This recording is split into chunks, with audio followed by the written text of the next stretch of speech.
This is old Mr. Kent, MrKent.com, and a couple of days ago I put my battery on charged in the evening so I could fly the next morning. And the next morning I got up and I was expecting blue, sunshiny skies, and it was smoky. So I didn't fly, and so then I thought maybe tomorrow, the next day or so, I'd be able to. Well, this is the next day, and as you can see, it's still smoky skies. So I didn't want to leave the battery fully charged for any more time than I had already done that. So I thought, okay, I'll just go fly around, discharge the battery, and I'll fly low, because that's a lot of fun. I enjoy doing that. I used to enjoy doing that with my Cessnas. And so that's what this video is going to be. It's just flying low and taking a look at things close up. And I'll tell a couple of stories about flying low. What I used to do with my Cessna is, when I first got my 150, I got it in the spring, and I spent a lot of time during the summer flying low. And one of the things in where the Columbia River makes its turn towards the coast, right in that area is where my hometown, or my town was, which was Pasco, Washington. And there's a lot of hills. I'm not going to call them mountains, but they are fairly large hills. And they have a lot of erosion down the side, which creates these valleys, which if you get at the top of the little hill and then pull the throttle back, you can glide down through these valleys, and of course they zigzag back and forth, and it's just a lot of fun. You know, swing to the right and swing to the left, following it down. So anyway, when winter got there and we had snow on the ground, I said, well, I asked my son if he wanted to go for a ride, and of course he did. So we went out, and we did a lot of things, but one of the things we did was we went over to one of these hills, and there was one of my favorite valleys that went down through there with a lot of zigzags in it. And there were people at the bottom. They were tubing and sledding, and so didn't want to come over them, but there was lots of room to fly down from the top. So we got up, and I slowed down and cut the throttle, and we started gliding down through this little valley. And of course it was much fun.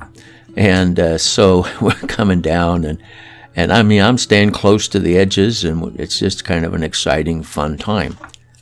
And then all of a sudden, my prop stands still in front of the windshield. When your prop stands still in front of the windshield, that means the motor quit. And so that was like an exciting moment for us. But what I did, well, first of all, let me explain. There's a thing called carburetor heat. And in my Cessna, they had a sheet metal sleeve that they put around the exhaust system. And then air would come in from the front of the plane, run down that sheet metal sleeve, and the air would warm up, and you could as it got warm, then you could turn on cabin heat, and it would draw air out of that sleeve, or you could use carb heat, which would draw air out of that sleeve and into the intake system of the carburetor. And what happens with a carburetor, even in the summertime, if there's a lot of moisture in the air, because there's so much vacuum and it lowers the pressure, then if there's moisture in the air, it starts to form ice crystals, and they keep forming until they finally plug up the intake to the carburetor. So when my prop stopped, I knew what was wrong, but it kind of panicked me. So anyway, I started cranking the engine and pulled carb heat, and pretty soon chug started getting some firing, and the engine started to go. But of course, by that time, I had been taking care of that, plus zigzagging down. See that cable there?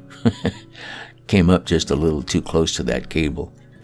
Anyway, been zigzagging and flying the plane, plus trying to get the engine started. But we finally got it started, Trouble is, we were just coming down over the tops of the people that were sledding. So if you were out sledding that day, this plane flew really low over your head. You didn't even hear it coming because the engine wasn't running.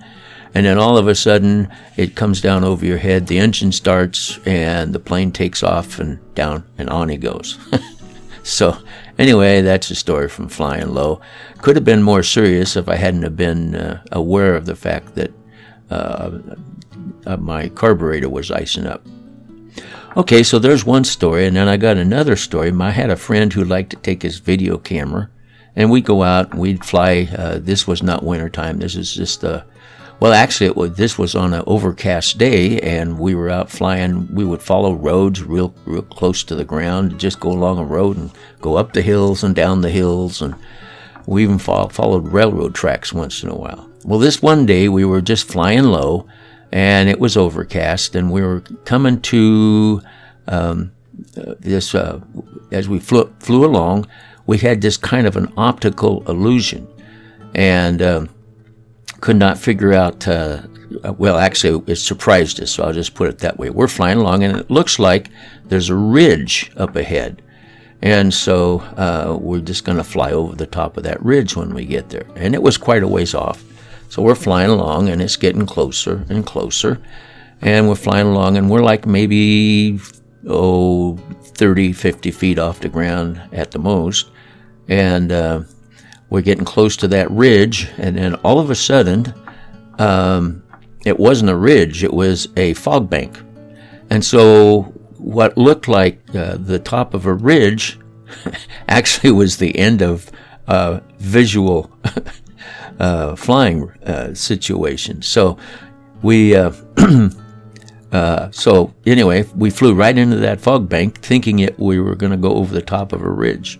It's hard to explain, but it looked so real. Anyway, so now we're 30, 50 feet off the ground in fog, and going 100 miles an hour or less, and so you don't know what you're going to run into at that altitude.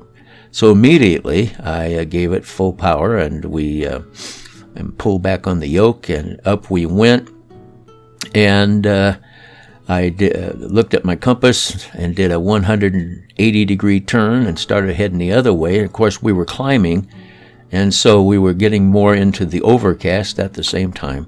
But eventually, we started to see things down below, and so I leveled out, and we could, as we flew along, we could see more and more of the ground. So anyway, it was an optical illusion.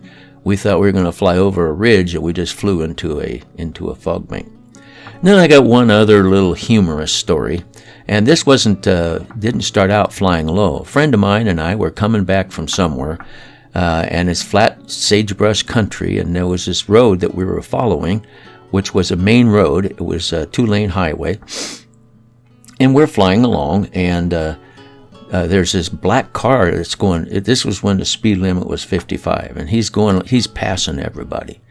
Well, Washington State Patrol has aerial reconnaissance, what do you want to call it? And so we thought, well, let's pretend like we're the State Patrol. So I turned to pull back on the throttle, and we dove down to real low altitude, and we got on the left side of the road so he'd be able to see us out his window, and dropped down really close to the ground, and we came up on his left side, came up from behind him, and just gradually got closer and closer, and to him and to the ground. And we pulled up far enough ahead of him gradually, so as he looked out his left front window, he could see this plane going along at his same speed, which was about 80 miles an hour. So anyway, the interesting thing is, immediately he slowed down, and so then we pulled up and turned around and came around behind him again, and he was driving like everybody else. Now at this point he was going 55 or whatever it was, and so then I decided, okay, we'll have some more fun. So dived down and came over the top of him. We wagged our wings and said goodbye to him, and off we went. And so I'm I'm sure he was waiting to get a ticket from a patrol car further up the road, but it never happened because we were just goofing around. So anyway, that's a story about flying low. Real quick, one other story. I was flying low and I went over a ridge actually and dove down where I knew I'd been around there before, dove down to the river below. Only thing is I didn't know there were geese sitting on the river, and so when I dove my 150 down, straight down the edge of this little cliff over into the river, they all took off in front of me. And of course when they took off in front of me, well then they also pooped. So I had to go home and wash all the green poop off the front of my airplane because well anyway, I scared them. So that's the story. Those are the stories for this time. And I've got one real short poem that I wrote many, many years ago. And it has to do with English. And you know, like there's present tense and future tense and past tense. And so this poem is about tenses. And it's very short. And it goes like this. What word changes from present to past by taking its first letter and putting it last? Let me do it again. What word changes from present to past by taking its first letter and placing it last? Well, I want to thank you for watching. Oh, by the way, if you figure it out, let me know, and I'll put your channel, I'll note your channel on my next video. Thank you for watching, and God bless.